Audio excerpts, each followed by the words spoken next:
Hello friends, मेरा नाम विक्रम श्रीवास्तव है और आपका हमारे YouTube channel my life math में बहुत बहुत स्वागत है। फ्रेंड्स, ये UP DElEd third semester mathematics का लेक्चर नंबर 10 है, जिसमें हम लोग लॉगरिथम के बारे में देखेंगे। लॉग की क्या परिभाषा होती है, यानी कि लघुगणक की क्या परिभाषा होती है, इससे रिलेटेड हम लोग फार्मूले देखेंगे कि कौन कौन से फार्मूले होते हैं, और इसमें हम लोग क्वेश्चंस भी इंपॉर्टेंट क्वेश्चंस करेंगे। तो सबसे पहले स्टार्ट करते हैं फ्रेंड्स कि लॉग की परिभाषा क्या होती है, यानी कि लघुगणक की परिभाषा होती क्या है। तो हम परिभाषा यहां पर लिखे दे रहे हैं। यदि तीन राशियां a, x, n इस प्रकार संबंधित हों कि a की पावर x बराबर n, तो x को आधार a पर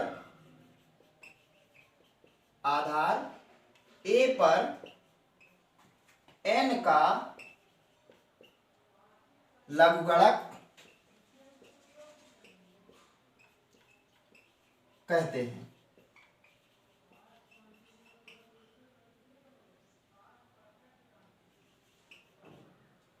फ्रेंड्स, इस बात को समझते हैं।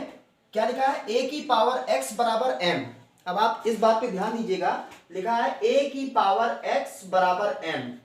ये होता है घात रूप। देखिए, इसमें a आ रहा है, x आ रहा है, n आ रहा है। तो हमने क्या कहा है परिभाषा में? यदि तीन राशियां a, x, n इस प्रकार संबंधित हो कि a की पावर x बराबर n, तो इसको हम लोग बोलते हैं घात रूप। इसको हम लोग बोलते हैं घात रूप। अब इस चीज को अगर हमें घात रूप को लाघ रूप में बदलना हो तो हम लोग करेंगे क्या? सबसे पहला काम होता है, हम लोग इसको ऐसे लिख लें, जो भी पावर वाली चीज है इसको राइट साइड में लिख लें। जो भी पावर वाली चीज है इसको हमें राइट साइड में लिखना है। अभी हम आपको एग्जाम्पल के थ्रू बताएंगे तो आपको और अच्छे से क्लियर होगा। जो भी पावर वाली चीज है उसको राइट साइड में लिख लिया। अब हमें लाग लेना है। ये घात रूप लिखा है, इसको हम लाग रूप में कन्वर्ट कर रहे हैं। तो जब भी लाग रूप में लिखना है तो यहां पर हमने लाग ले लिया, ये हो गया लाग m। ठीक, हमें घात रूप को लाग रूप में बदलना जब भी होगा तो क्या करेंगे? जो भी पावर वाली चीज लिखी होगी उसको राइट साइड में लिखेंगे। इस साइड में हमने लाग लगा दिया, और जो ये नीचे लिखा है यानी कि आधार जो है, ये घात है, ये आधार है, तो जो नीचे लिखा है इसको इसके बेस में ले आइए, और जो पावर में लिखा है इसके सामने लिख दीजिए। यही होता है आपका लाग रूप। ये होता है इसका लाग रूप। तो क्वेश्चन डीएलएड में बनते हैं, क्वेश्चन ऐसे पूछा जाता है, घात रूप में दिया होता है बोलते हैं लाग रूप में कन्वर्ट करो, या लाग रूप में दिया होता है बोलते हैं घात रूप में कन्वर्ट करो। तो अभी हम आपको और अच्छे से इसको क्लियर एग्जाम्पल के थ्रू बताएंगे। आपको एक काम करना होगा, जो भी घात रूप लिखा हो उसमें घात वाली जो चीज आ रही हो उसको राइट साइड में आप लिख लें, इधर आप लाग लगा दें। जो नीचे लिखा है उसको और नीचे ले आवे, जो ऊपर लिखा है पावर में लिखा है उसको सामने लिख दें। अब इस चीज को आप यहां से समझिए कि यदि तीन राशियां a, x, n इस प्रकार संबंधित हो कि a की पावर x बराबर n, जो समीकरण दिया है इसमें देखिए x जो है क्या होगा? x जो वैल्यू आ रही है वो आधार a पर n का लघुगणक है। वही चीज तो हमने यहां पे कहा है कि x जो वैल्यू आई है वो आधार a पर n का लघुगणक, आधार a पर n का लघुगणक जब निकाले तो कितना आया? x आया। तो इसी चीज को ये घात रूप में लिखा था, इसको हमने लाघ रूप में कन्वर्ट कर दिया। तो x को क्या कहा जाएगा? लघुगणक कहा जाएगा। कब? आधार a पर किसका है? ये n का लघुगणक है।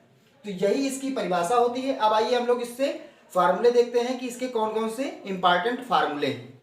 लाग का जो पहला फार्मूला होता है वो होता है लाग m इंटू n, और बेस हम a मान रहे हैं, यानी आधार हम a मान रहे हैं। अगर कोई दो संख्याएं इंटू में लिखी हो आधार a पर, तो ये दोनों क्या हो जाएंगी? बेस तो a ही रहेगा। अगर बीच में इंटू यानी कि गुणे का साइन लगा है तो बीच में प्लस का साइन लग जाएगा। ये होता है पहला फार्मूला, लाग m प्लस लाग n हो जाएगा अगर कोई दो संख्याएं गुणे में लिखी हैं। दूसरा फार्मूला होता है कि लाग m बटे n, अगर कोई दो संख्याएं बटे में लिखी हो तो बीच में माइनस का साइन लग जाएगा, log n। तीसरा फार्मूला होता है log m की पावर m, यानी कि एक संख्या नीचे लिखी है, इसके पावर में दूसरी संख्या लिखी है, तो ऐसे केस में n पहले आ जाएगा, जो भी घात में लिखा होगा वो कहां आ जाएगा, आपका पहले आ जाएगा। चौथा होता है कि log 1 का किसी भी आधार पर वैल्यू कितनी होती है, 0 होती है। और पांचवा जो है log जितना जो संख्या लिखी है उसका आधार भी अगर उतना ही है तो उसका log 1 होता है। ये 5 फार्मूले आप चाहे इसका स्क्रीनशॉट ले लें, चाहे अपने कॉपी पे नोट कर लें। इन्हीं 5 फार्मूलों की सहायता से हम सारे क्वेश्चंस को सॉल्व करेंगे। कोई भी दो संख्या इनटू में लिखी होंगी तो log डिस्ट्रीब्यूट हो जाएगा, बीच में प्लस लग जाएगा। बटे में लिखा होगा, बीच में माइनस लग जाएगा। पावर में होगा, जो पावर वाली चीज होगी यानी घात वाली जो चीज होगी वो पहले आ जाएगी। log 1 की वैल्यू 0 होती है और जितनी संख्या लिखी है उसका बेस भी अगर उतना ही है तो उसका मान 1 होता है। इन्हीं 5 फार्मूलों की सहायता से हम लोग क्वेश्चन को सॉल्व करेंगे। फ्रेंड्स, आपके सामने ये पहला क्वेश्चन लिखा हुआ है कि निम्न को log रूप में लिखो। ये घात रूप में लिखा है, इसको हमें log रूप में लिखना है। तो देखिए कैसे करेंगे। जब भी घात रूप में दिया हो, log रूप में अगर लिखना हो, कुछ भी हो, आप सबसे पहला काम ये करेंगे कि ये पहले वाले के लिए बता रहे हैं कि जो भी पावर वाली चीज होगी, जो घात वाली संख्या होगी, इसको हम लोग राइट साइड में अगर नहीं लिखा होगा तो इसको लिख लेंगे। पहला काम तो ये होगा। दूसरा काम, ये हमने 125 इधर लिख लिया, 5 की पावर 3 राइट साइड में लिख लिया। अब हमें log रूप में लिखना है इसको, तो इसके पहले आप log लगा दें। 125 जो भी लिखा है आप वो संख्या log उसके पहले लगा दें। अब जो इसके आधार में लिखा हो उसके आधार में पहुंचा दें और जो इसके घात में लिखा हो उसके सामने पहुंचा दें। बस यही करना है, यही आपका log रूप होगा। इस क्वेश्चन के लिए अगर देखा जाए तो इसके लिए क्या होगा, पहली बात तो ये कि 36 इधर लिखा जाएगा, 6 की पावर 2 यानी कि घात वाली चीज राइट साइड में लिख दें आप। फिर क्या करना है, हमें इसमें log रूप में कन्वर्ट करना है, तो 36 के पहले log लगा दिया और जो आधार में लिखा था उसको नीचे लिख लिया और जो पावर में लिखी था उसको हमने सामने लिख दिया। तो ये हो गया आपका घात रूप से log रूप। फ्रेंड्स, अब क्वेश्चन नंबर 2 में क्या लिखा है कि निम्न को घात रूप में लिखे। आप पहला वाला जो क्वेश्चन था उसमें घात रूप में दिया था, log रूप में लिखना था। अब जो क्वेश्चन दिया है ये घात रूप में लिखना है, ये log रूप में लिखा है। हालांकि log दिखाई दे रहा है, साफ साफ दिख रहा है कि ये log रूप में लिखा है, इसको हमें घात रूप में लिखना है। तो जब भी आपको घात रूप में लिखना हो तो वही पुरानी बात आपको याद रखना है। क्या करेंगे, इस log को हटाना है और घात रूप में लिखना है। तो आप बात ध्यान से समझिएगा, कभी भी log रूप से घात रूप में बदलने के लिए log आप डायरेक्टली हटा दें। हटा दिया हमने, कितना बचा यहाँ 16, वो सामने लिख लिया हमने।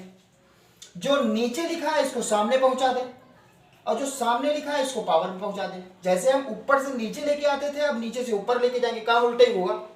तो ये कितना हो जाएगा, जैसे ही हमको log हटाने की बात कही गई तो log हमने हटा दिया, डायरेक्ट हटा दिया। ये कितना बचा 16 लिख लिया। जो इसके बेस में लिखा है इसको सामने लिख दें और जो सामने लिखा है इसके पावर में लिख दें। बस इतना ही काम करना है आपको।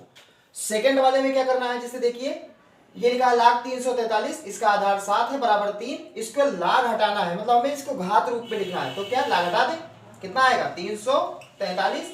जो नीचे लिखा है इसके सामने लिख दिया और जो सामने लिखा है इसके पावर में लिख दिया। यही आपका क्या हो जाएगा, घात रूप हो जाएगा। फ्रेंड्स, एग्जाम्पल नंबर 3 देखते हैं। एग्जाम्पल नंबर 3 में पूछा गया है कि log 64 की वैल्यू कितनी हो, मतलब log 64 का मान कितना होगा। तो आपको सिर्फ इतना याद रखना है कि log 1 का मान 0 होता है, log 2 का मान 0.3010 होता है, log 3 का मान 0.4771 होता है और log 10 का मान 1 होता है। इन 4 लोगों को हमें याद करना पड़ेगा। इसके अलावा आपको कुछ भी याद नहीं करना है। हम आपको एक ऐसी ट्रिक बताएंगे, कोई भी नंबर दिया हो, कोई भी बड़े से बड़ा नंबर दिया हो, आपको कुछ भी याद नहीं करना है, बस सिर्फ आप 4 याद कर लीजिएगा। जिसमें ये दोनों तो याद करना बड़ा आसान है कि log 1 का मान 0 और log 10 का मान 1 होता है। इन दोनों को थोड़ा सा आप याद कर लीजिएगा कि log 2 की वैल्यू 0.3010 और log 3 की वैल्यू 0.4771। इसके अलावा आपको कुछ याद नहीं करना है। कोई भी नंबर दिया हो, कुछ भी दिया हो, उस नंबर का आप अभाज्य गुणनखंड करें, यानी कि प्राइम फैक्टराइजेशन करें। तो प्राइम फैक्टराइजेशन करेंगे तो यानी कि कैसे करते हैं, 2 से पहले कटेगा तो 2 तिया 6, 2 दूनी 4, फिर 2 से कटेगा तो ये कितने बचे, 2 एक कम 2, 2 छक 12, फिर 2 से कटेगा 8 बचेगा, फिर 2 से कटेगा 4 बचेगा, फिर 2 से कटेगा 2 बचेगा, फिर 2 से कटेगा 1 बचेगा। ये हो गया हमारा अभाज्य गुणनखंड। अब आप इसको लिख लें, देखिए 64 की जगह पे आप क्या लिख सकते हैं, 2 कितनी बार आया है, 6 बार आया है, तो 2 की पावर कितना 6। और जानते हैं फार्मूला तो हमारे पास वही है, log mn, अगर कोई दो संख्या इनटू में लिखी है तो log m plus log m, log m अपान n है, बटे में है तो बीच में माइनस लग जाएगा। m की पावर n है तो n जो होगा, जो पावर में लिखा होगा वो कहाँ आ जाएगा, पहले आ जाएगा, तो 6 log 2 हो जाएगा। और log 2 की वैल्यू आपको याद करनी पड़ेगी। log 2 का मान कितना होता है, 0.3010। इसको आप गुणा कर दें, यही आपका आंसर हो जाएगा। 6 का 0 से 0, 6 का 1 से 6, 0 6 3 18 हो जाएगा। और 4 अंक के बाद हम लगा देंगे इसमें दशमलव, तो 1.8060 इसका आंसर हो जाएगा। जैसे क्वेश्चन नंबर 4 में लिखा है क्या, कि log 243/32, इसका मान हमें बताना है। तो ये वैल्यू तो हमको याद ही होनी चाहिए।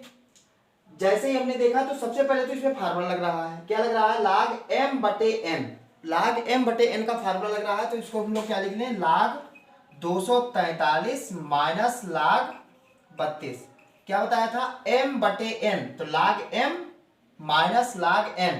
अब 243 की वैल्यू कैसे निकाली जाएगी, हम लोग क्या करेंगे, इसका प्राइम फैक्टराइजेशन, यानी कि अभाज्य गुणनखंड। तो ये 2 से कटेगा नहीं, 3 से काटें इसको, 3 अठे 24, 3 एक कम 3, 3 से काटेंगे तो ये 27 बचेगा, फिर 3 से काटेंगे 9 बचेगा, फिर 3 से काटेंगे 3 बचेगा, फिर 3 से काटेंगे 1 बचेगा, यानी 3 को 5 बार गुणा करने पर ये आ रहा है। तो इसको हम लोग लिख सकते हैं 3 की घात 5। log 32, तो 32 को हम लोग क्या करेंगे, तोड़ेंगे, अभाज्य गुणनखंड करेंगे। यहां हम कर दें 32, 2 से करेंगे 16, 2 से करेंगे 8, 2 से करेंगे 4, फिर 2 से करेंगे 2, फिर 2 से करेंगे 1, यानी कि 2 को भी 5 बार गुणा करने पर आ रहा है। तो 2 की पावर 5 हो जाएगा। अब देखिए log m की पावर n, तो n कहां आ जाएगा, पहले आ जाएगा, ये log 3 हो गया, माइनस, और ये log m की पावर n, यहां पर भी ये पावर में लिखा है तो ये कहां आ जाएगा, पहले आ जाएगा, 5 log 2। अब ध्यान से आप देखिए 5 दोनों में कॉमन है। अब हम अपना बेसिक मेथड लगा दें, log 3 आ गया माइनस log 2 आ गया। और देखिए 5 लिखा ही है, log 3 का मान 0.4771 होता है और log 2 का मान 0.3010 होता है। इसमें से इसको घटा के 5 से गुणा कर देना है। तो जब इसमें से इसको घटाएंगे तो 1 में से 0 गया, 1 बचा, 7 में से 1 गया 6 बचा, 7 में से 0 गया 7 बचा, 4 में से 3 गया तो 1 बचा। और इसका जब गुणा आप कर दोगे तो 5 का 1 से गुणा हुआ 5, 5 का 6 से गुणा हुआ 30, कैरी 3 हुआ, 7 बचे 35, 3 38 के 8 आता है 3, और 5 कम 5 और 3 8, और इसके 4 अंक के बाद डेसिमल लग जाएगा। इसका मतलब हो जाएगा, ये लिखा है 0. ये 0 लिखा है 0.8805, तो ये हो जाएगा आपका final answer. Friends question number 5 में क्या लिखा है कि 2 की पावर 50, यानी कि 2 की घात 50 में अंकों की संख्या बताना है, जबकि log 2 का मान इस क्वेश्चन में दिया हुआ है कितना, 0.30103 दिया है। तो ये तो दिया है, वरना हम पहले से जानते थे कि 0.3010। अब आप ये मत सोचिएगा कि हमने तो इतना ही बताया था, क्योंकि ये बहुत बड़ी संख्या होती है, इसके कभी अंत नहीं होता है। लेकिन हम लोग जब अपने मन से जानते हैं तो सिर्फ इतना ही याद करते हैं, 0.3010। अगर किताब में दिया है कि हाँ इसकी वैल्यू हमें इतना लेना है तो हम ठीक है इतना ही ले लेंगे, क्या दिक्कत है हमको। तो 2 की घात 50 में जब भी आपसे अंकों की संख्या पूछी जाएगी तो अंकों की संख्या के लिए आप उसका निकाल लें log, जो भी लिखा है इस क्वेश्चन, यही क्वेश्चन है हमारा, इसी में अंकों की संख्या बताना है, तो जो भी लिखा है उसका हम लोग log निकाल लें। अब देखिए यहाँ पर log जब इसका निकालेंगे तो ये 2 की घात मतलब 50 लिखा है, यानी log m की पावर m, तो ऐसे केस में 50 कहाँ आ जाएगा पहले और log 2। अब देखिए 50 log 2 की जगह पे हम कितना लिख सकते हैं, 0.30103, तो यहां पर आप 0 रख दें, 5 से इसका गुणा कर दें, 5 तिया 15 के 5, 1 कैरी हुआ, 5 का 0 से गुणा हुआ तो 1 जो कैरी था वो बचा, 5 एक कम 5, 0, 5 तिया 15, और 5 अंक के बाद लगाना है तो 1 2 3 4 5, ये 5 अंक के बाद इसका लाग इतना आया। जो भी नंबर आता है, ये 15 लिखा है, जो भी इसमें दशमलव के पहले जो भी अंक लिखा, अगर आपसे अंकों की संख्या पूछी जा रही है कि अंकों की संख्या कितनी होगी, तो अंकों की संख्या के लिए जो भी दशमलव के बाएं हाथ पर अंक लिखा होगा उसमें आप एक जोड़ देंगे। यही अंकों की संख्या निकालने का फार्मूला होता है कि दशमलव के पहले यानी कि पूर्णांक भाग जितना होता है उसमें अगर आप एक जोड़ देंगे तो वही उसके अंकों की संख्या हो जाएगी। इसका मतलब 16 इसका आंसर हो जाएगा। तो फ्रेंड्स, इस वीडियो में बस इतना ही। उम्मीद करते हैं कि ये वीडियो आपके लिए बहुत हेल्पफुल रही होगी। वीडियो अगर हमारी अच्छी लगी हो तो आप इसे लाइक कर दें और कमेंट बॉक्स में कमेंट करके जरूर बताएं कि आपको ये वीडियो कैसी लगी। अगर आप हमारे चैनल पर नए हैं तो आप हमारे चैनल को सब्सक्राइब कर लें और बेल आइकन के बटन को प्रेस कर लें, जिससे हम जैसे ही कोई वीडियो अपलोड करें आप तक नोटिफिकेशन सबसे पहले पहुंच जाए। मिलते हैं नेक्स्ट वीडियो में, तब तक के लिए धन्यवाद।